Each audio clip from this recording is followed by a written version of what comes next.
You're listening to the Multifamily Mentor Show. My name is Terrence Doyle. And I'm Chris Lopez. You probably know us from the BiggerPockets Real Estate Ride Along Show. Well, now we're talking everything multifamily. We bring in top industry experts from around the country to come join us in our Denver studio for an in-depth, in-person conversation. We're going to be diving deep into deals, underwriting, raising capital, and everything in between. Join the conversation. What's up, BiggerPockets? We got a new episode in the Multifamily Mentor Show. Our guest flew in from Boston, Massachusetts. He did his first deal in college. He's running great business and has a lot of momentum. So Terrence is here to unpack his success with me. Terrence, what's up, man? Not much. Merry Christmas. Happy holidays. Super excited to be back in the studio. Multifamily Mentors. We got a ton of momentum in season 2, and we're excited to keep it going here with Axel Ragnarsson.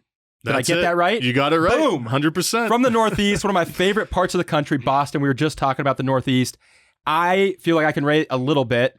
I think the Northeast may be a little bit tougher. I'm from the Midwest. I love the blue-collar, gritty, hustler mentality that comes from the Northeast. Some of my closest, dearest friends come from the Northeast, and these are my people. So I'm really excited to have you on the show. Welcome to Multifamily Mentors. Thank you guys for having me.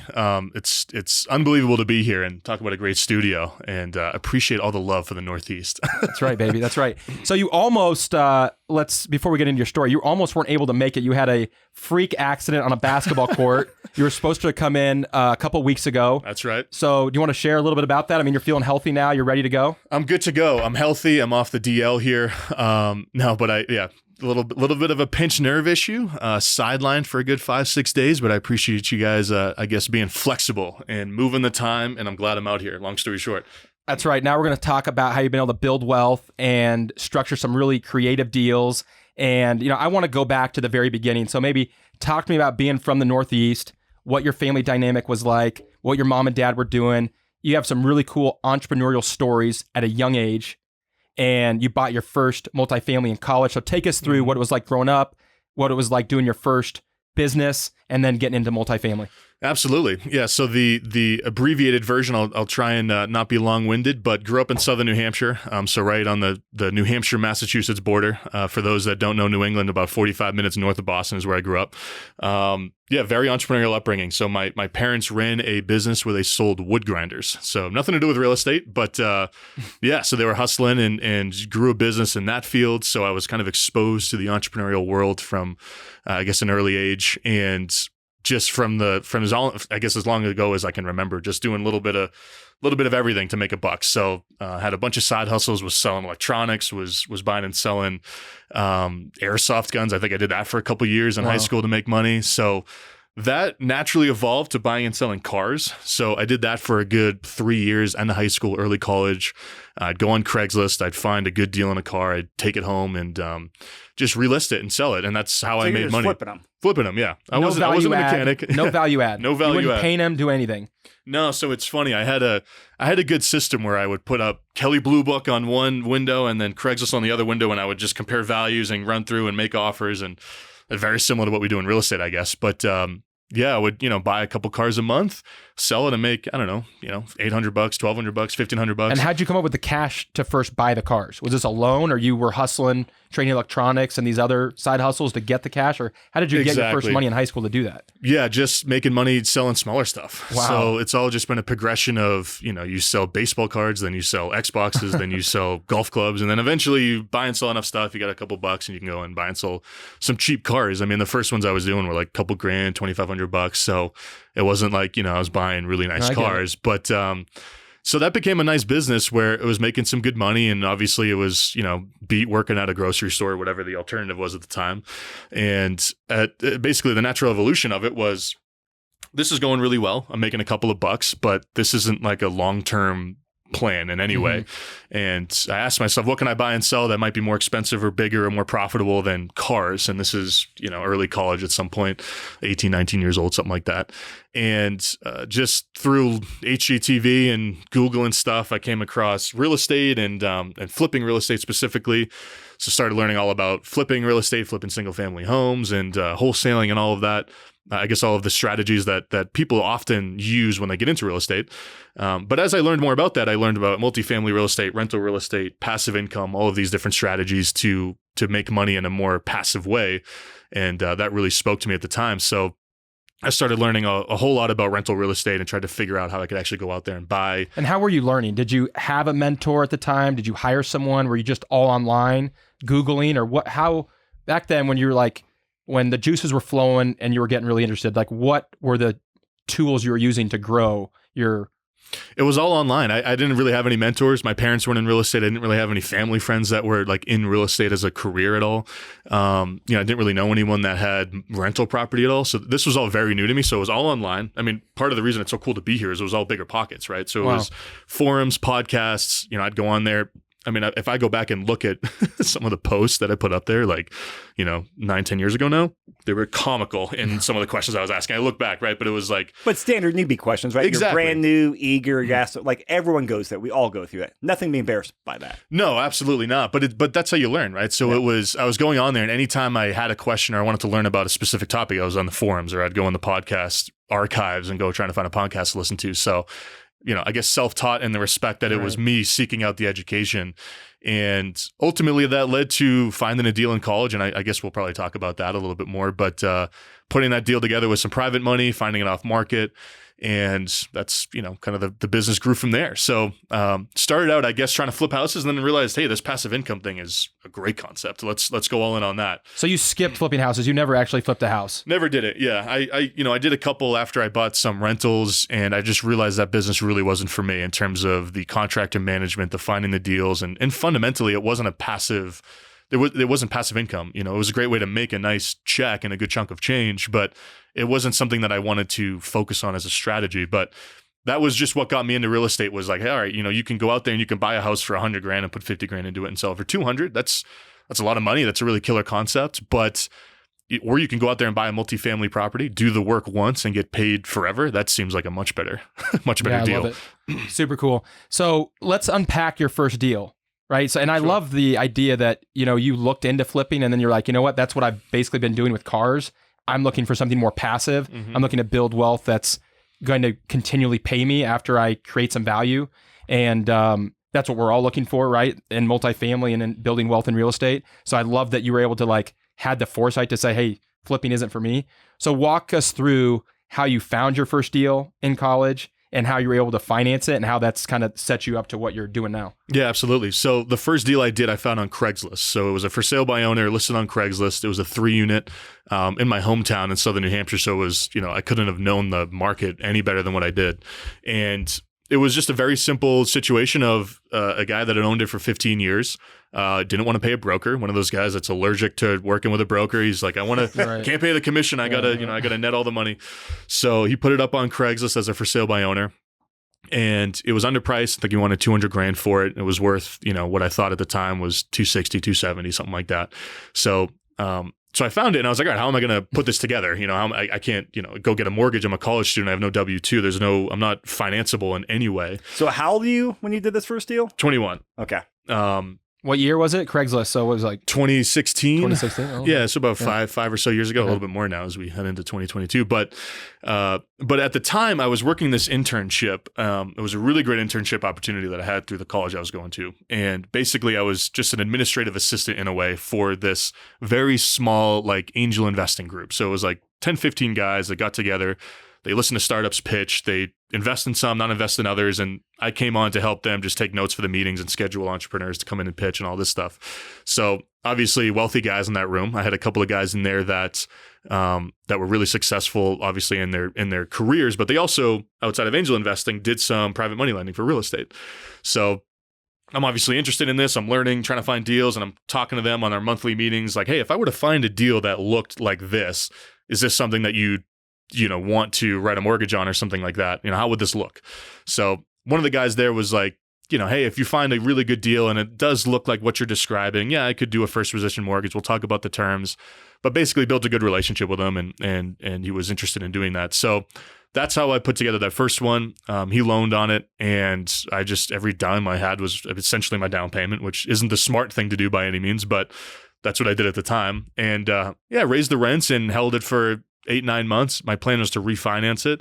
Long story short, went to refinance it. Again, wasn't financeable even at a commercial loan level with local credit unions and local banks. So I sold that one, and it was just a great learning experience. And from there, I went in, that was kind of set the train down the tracks in a lot of ways. So you made that sound really easy, but let's unpack this, because there's so many people in the audience that want to get into their first deal. Mm-hmm. They're probably like you, Axel. They've been reading, they've been digesting content, maybe been watching the show, BiggerPockets, all kinds of different gurus out there, social media, and they're like, how did he? So $200,000, 3-unit in their local market. They're in the middle of Oklahoma, and so you had a $200,000 triplex in your hometown. You knew the location, so you felt really comfortable with that. I actually really like the fact that you went with the location you were familiar with. I think that's huge. I mean, so many people reach out and they're like, hey, my local market is too saturated and too inflated. I want to go buy something, 2,000 miles away. And it's like, no, just focus on where you think you have an advantage. Buy something in a location you know. So I love that you did that. Mm-hmm. And that came instinctively. It doesn't even sound like anyone told you that. Well, competence breeds confidence in a lot of this stuff, right? You kind of have to know what you're doing in order to feel confident in the decision you're making, right? So for me, I could have went to, there's a market that I buy in now. It's called Manchester, New Hampshire. It's about a half an hour north of where I bought this one.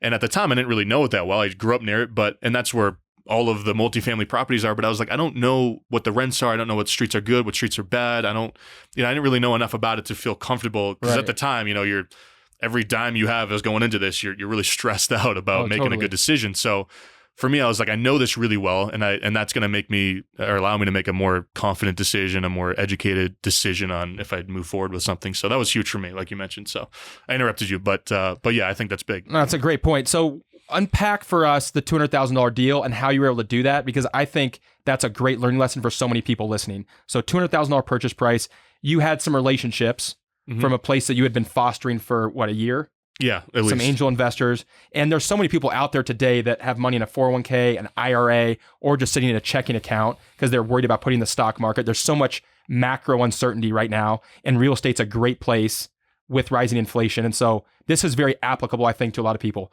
So you have a $200,000 threeplex. 3-unit.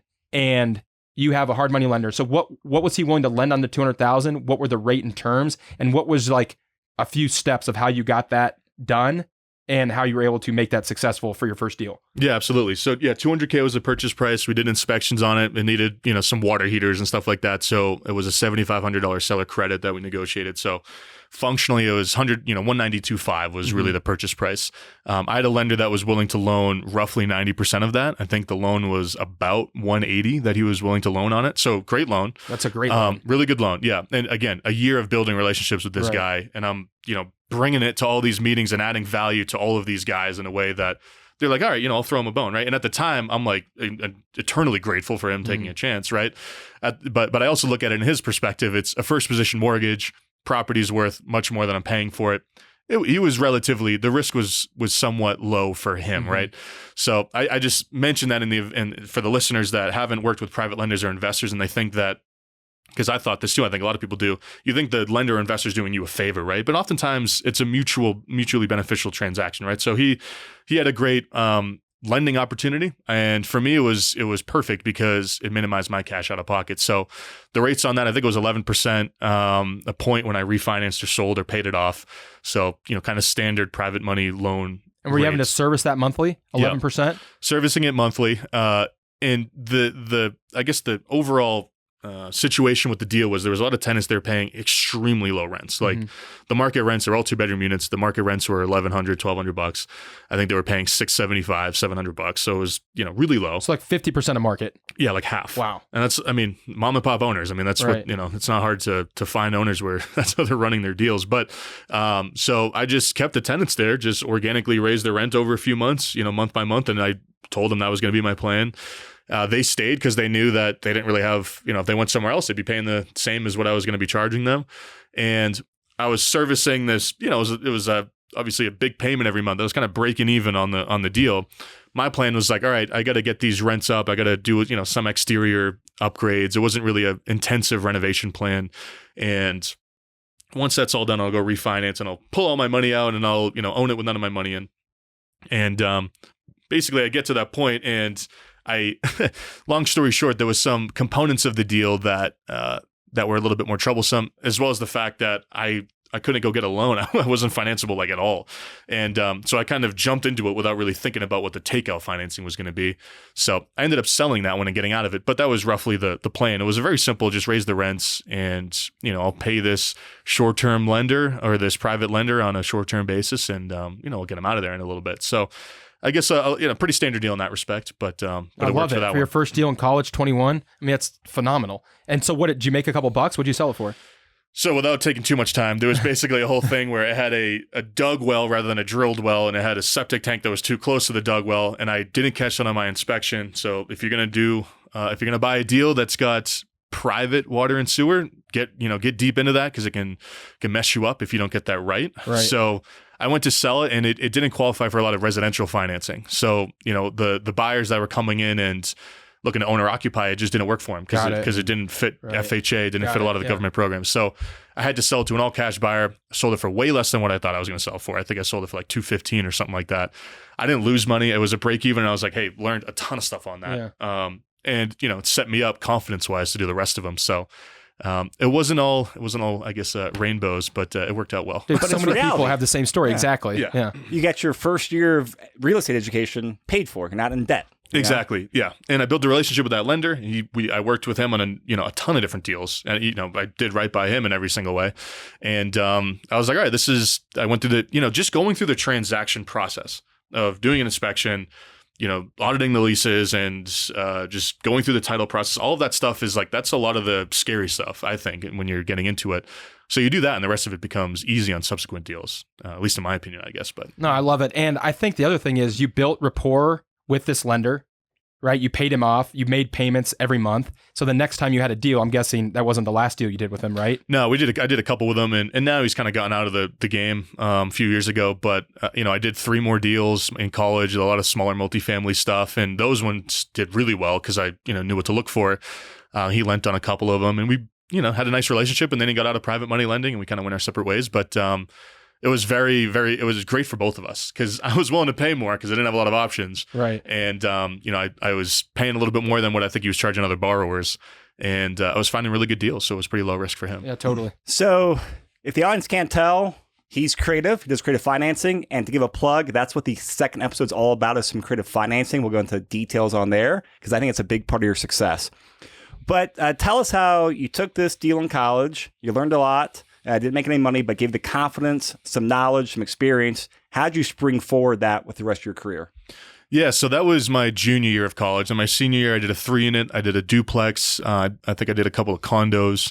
And, it was right around that time where I was starting to think about getting into commercial real estate, 5+ units to define it. And the reason was I had to go get commercial loans to refinance these deals anyways. And, I was looking at the rates and terms I was getting on some of these 3 units or 4 units I was doing with local banks. And I was like, I might as well do 5+ units if I have to get commercial debt anyways. So, I did some of those smaller deals and, I was holding some, I find a good deal. I'd refinance my money out of some. I'd find a good deal. I'd, add value. I'd sell it. So I was constantly bringing cash back into the business. And that allowed me to grow a little bit faster. So I kind of had a moment where I graduated school and I moved down to Boston to take a job. Long story short, I was at that job for 3 days before I left because I got a call from a direct mail piece I got. In the morning, I was training. It was an unbelievable 12-unit deal. By the time I got home and called him back, he went with another buyer. And I was like, okay, I got to go full time on this. But at the time, I was doing a lot of direct mail because I was like, you need money, or you got to find deals and you got to find money. That's the only way you can really scale this. Mm-hmm. So I was spending half my time trying to find deals. I was spending half my time finding lenders or investors or anyone that was willing to kind of come along for the ride. So I did a lot of direct mail and a lot of email marketing to 5+ unit owners. And that's what really enabled the business to scale. So we started doing some 5 units, started doing some 8 units, did some 10 units. And, commercial real estate, I think everyone listening to the show probably understands, it's a lot easier to force value in those types of deals if you operate really well. So we were operating at a really high level. We were achieving, market rents. We knew exactly how to renovate these in such a way that we were separating ourselves from our competition.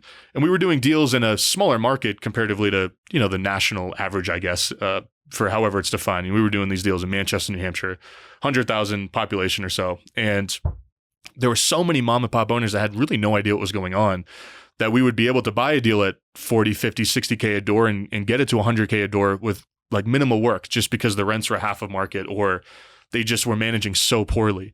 So that really began the business, was buying these smaller multifamily properties and, getting into them with some kind of private money or bridge debt, or creatively financing with seller financing or something like that to minimize the cash out of pocket. And then 6-7 months in, we'd refinance all the cash out and we go do another one.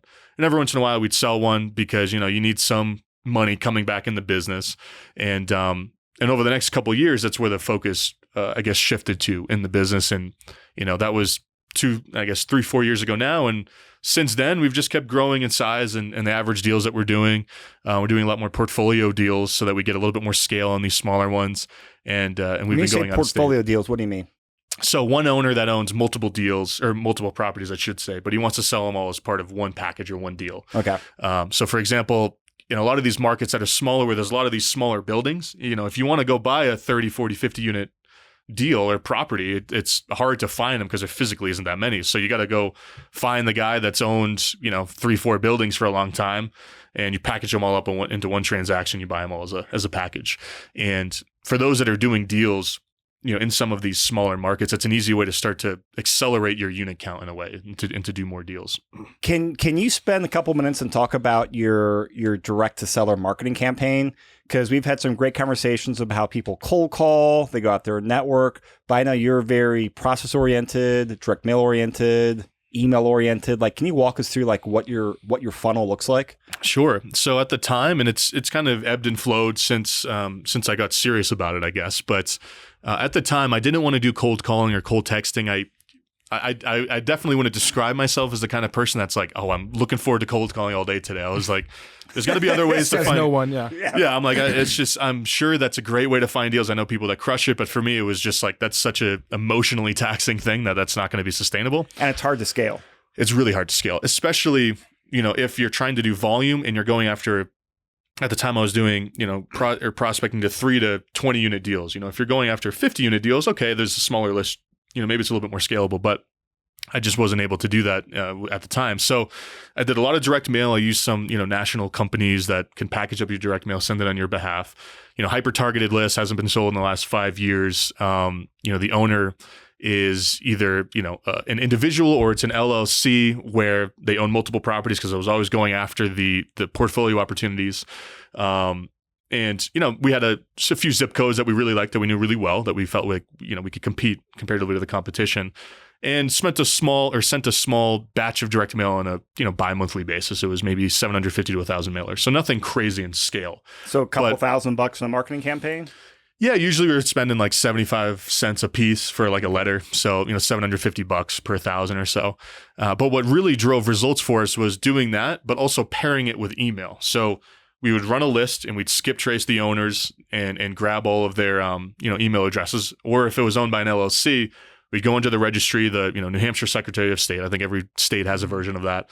And we would grab the LLC registered agent, and then we'd go and find that individual's email. So if it wasn't an attorney, it was typically the owner. So we'd go find their email through that, and I'd set them all up, in a either some kind of service, or for the first multiple years, I was manually sending them out because I really wanted to personalize it and speak to the audience. Like sending out the emails individually. Like, emails hey, individually, yeah. Dear Mr. John. Yeah, exactly. Hey, John, I got your email. I wanted to reach out, regarding your property at 123 Main Street. I received your email from the New Hampshire Secretary of State site, and I'm a local investor in the Manchester area. We've done X amount of deals. We're really interested in growing our portfolio in the area. We'd love to chat with you. If you're not interested in selling, no big deal. We'd love to meet another investor, in the market that's active. So real low pressure, and we would do that on, kind of at a higher scale than doing even the direct mail. So that produced way more results than direct mail did. That was really what was driving deals for us, was doing that. But a lot of people would get our direct mail piece, and they'd also get an email, and they're starting to get touched in different ways. And After 3, 4, 5 months, you start to build some credibility.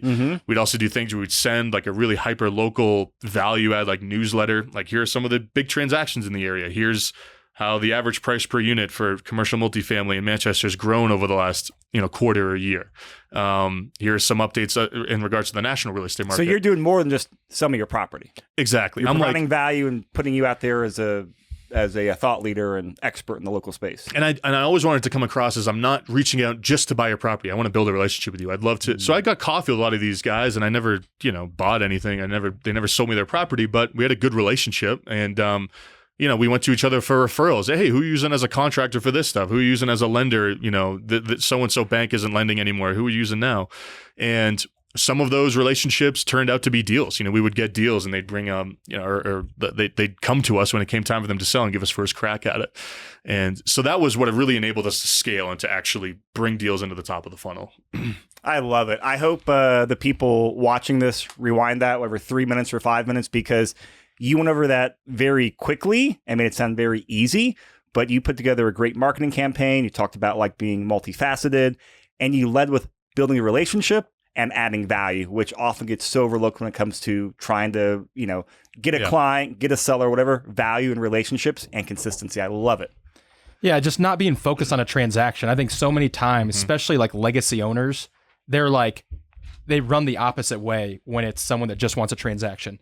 So we're near the end of episode 1. We're here with Axel Ragnarsson from Boston, Massachusetts. He's amassed a $37 million portfolio, over 300 doors, using creative marketing and financing. We're going to dive into creative financing here as you talk about this 27 unit you got off market. So tell us about that deal, how you found it, how you were able to finance it, and let's dig into that. Absolutely. So I'll make it quick because I know we're coming up on time, but high level, this was an owner that we contacted through email, same exact strategy that I just described. And elderly owner, late 70s, he owned a portfolio of 27 units in Manchester, extremely low rents. The buildings itself were physically in great shape. He took great care of them, but every tenant there, 15, 20, 10 years, whatever, at 50, 60% of market. Wow. So comically low. And this was an interesting one in that he was someone who was adamant on getting market value for his properties. And so basically what he had done was, and we stayed in touch over a very long time. We were always touching base, over 9, 10 months I was in contact with this guy. And basically it came time for him to sell. He said, I got an appraisal from a local appraiser. I'm ready to sell these. This is what I want. I want the appraised value. So I'm thinking, all right, probably not going to be a deal here. But he sent it over. The appraiser did a terrible job. It was completely out of touch with what was going on in the marketplace. Appraised them very low, and it was a combination of the appraiser not understanding what was going on in the market and using the wrong transactions to validate his assumptions, as well as the owner having extremely low rents. So it's appraised low because he's using a cap rate on really bad NOI. So I looked at what he wanted, in terms of what he thought market was, and I was like, that's an amazing price. So I literally offered him exactly what was on the appraised values with some tweaks.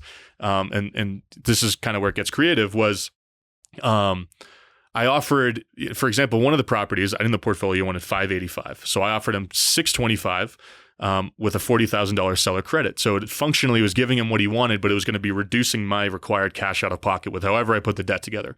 So seller credits are great to reduce your cash out of pocket, especially if you're working with more private lenders and more bridge lenders where they don't have, issues with that. So this is a pro tip here. So explain that nuance, because if someone's in real estate, they get that, but if someone's just starting, they won't understand the nuance that you just did there. So explain, because basically what you're saying is someone sends you over an appraisal for $580 and you inflate the purchase price to $620, but with the $40,000 seller credit, which gets you back to $580. So to the seller, it's the same, it's net equal, the same dollars to him. But to a lender that's not a bank, right? So a private lender. So let's just think a wealthy individual that has money in the bank that's looking to lend, right? Non-traditional financing here. That is a big difference. So walk us through the difference and how you're able to use that seller credit to your advantage. Yeah, sure. And I'll do a little bit of mental math here, and I might change the numbers so that I can describe it a little bit more easily. But let's say you have $400,000 purchase price for round numbers. You got to put 25% down, $100,000. So that's typically, how if you were to go get a traditional bank loan, that's more or less what you'd have to bring to closing. However, if you structured that as a purchase price of $450 with a $50,000 seller credit, for example, you have to bring 25% of 450, which is, 100 and change, whatever that is, 115 or something like that.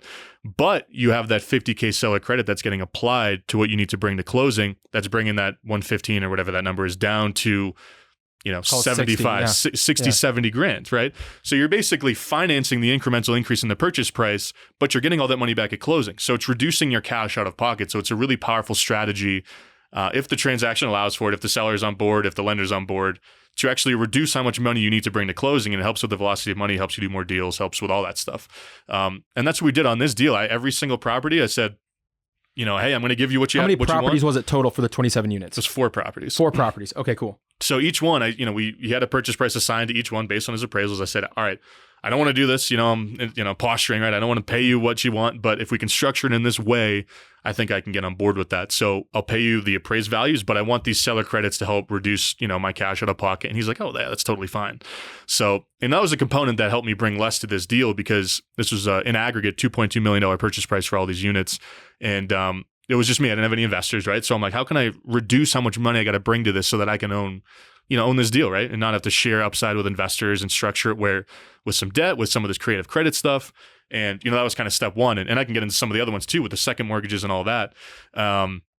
But I mean, so is that good? Before I dive into the next piece? No, it's fantastic. Yeah. So seller credit. I think one of the other nuances I want to touch on is transparency, right? The way that these kind of deals blow up, and you hear horror stories, I hear horror stories all the time, is you don't disclose what you're doing to the lender or to the seller. So you have to be very upfront. And what I like about one of the things that you're very good at, naturally, I think coming from the Northeast, is you're very upfront, right? So you built a relationship. That's right. You built a relationship with this seller over 9 to 10 months. So now you guys are like chummy. You guys are grabbing beers. You're talking. Let's call him Jimbo. And you're telling Jimbo, hey, look, Jimbo, I don't really want to do this deal, but I will. But here's what I need. And here's why I'm going to do it. Because it helps me get the deal, helps me have less cash. And you're very upfront, transparent. So many times people are scared to tell people, hey, I don't want to bring cash. It's like, for whatever reason, they're like, oh, that sense weakness or a less of an ability to close, whatever it may be. Those are all lies. You have to be very upfront. I mean, I've done this so many times, and I just lead with, here's my plan. Here's what I'm going to do, right? I've done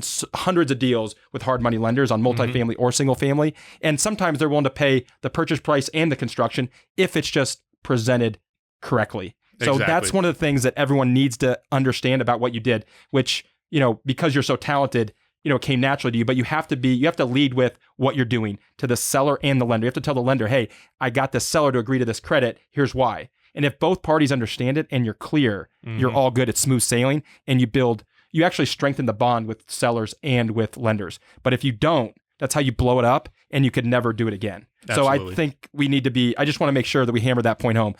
Transparency, disclosure, and make sure that both the seller and the lender are on board. Okay, keep going. Yeah. So, and I'll touch on that, get to the second mortgage stuff, because I've had deals where the lender's like, no, we're not going to loan on this if that's the case, because we want you bringing equity to the deal. So each lender is very different. So have an upfront And then you just say, listen, no problem. Move on. You're out. There's so many lenders in today's climate where there's very low interest rates and there's a ton of liquidity. So many people right now have more liquidity. They know what to do with. So it's totally fine. Not everybody's going to be on board with it, and you just move on. Exactly. So the other piece of this that's creative. So we did a lot of second mortgages on these. So basically, in aggregate, we had 2 lenders, or one lender that was loaning on 2 properties and one lender that was loaning on the other 2. So I had 2 first position lenders, each loaning on 2 properties, both roughly 80% of purchase price. And so still 20% of equity, even with these seller credits, that's still a lot of equity to bring to the table on a deal that size. So I had a lender that was very flexible in what he did, and I approached him. I said, hey, would you be interested in doing a second mortgage on some of these deals I'm doing? Again, run it by the first position lender, because some first position lenders don't allow that. The lenders on these ones did. So I said, if you're willing to loan 10%, of purchase price on these as a second mortgage, that's something I'd be interested in. I'd pay you above market interest rate. And his objection was, well, it's a little bit riskier than the first position stuff I'm used to, all that stuff. So to alleviate his risk on it, or to make him feel more comfortable, I should say, I went and personally paid for a desktop appraisal for like $150 a property, something like that. And I went and brought it to him. I said, hey, look, I'm buying this, one of the properties, for example, I'm buying this at $580. It's worth $700 like now, like before I do anything. I could go and sell this right after we close for $700. So even if you come on for a second position here, it's still a low loan to value in aggregate, all the debt comparatively what it's worth today.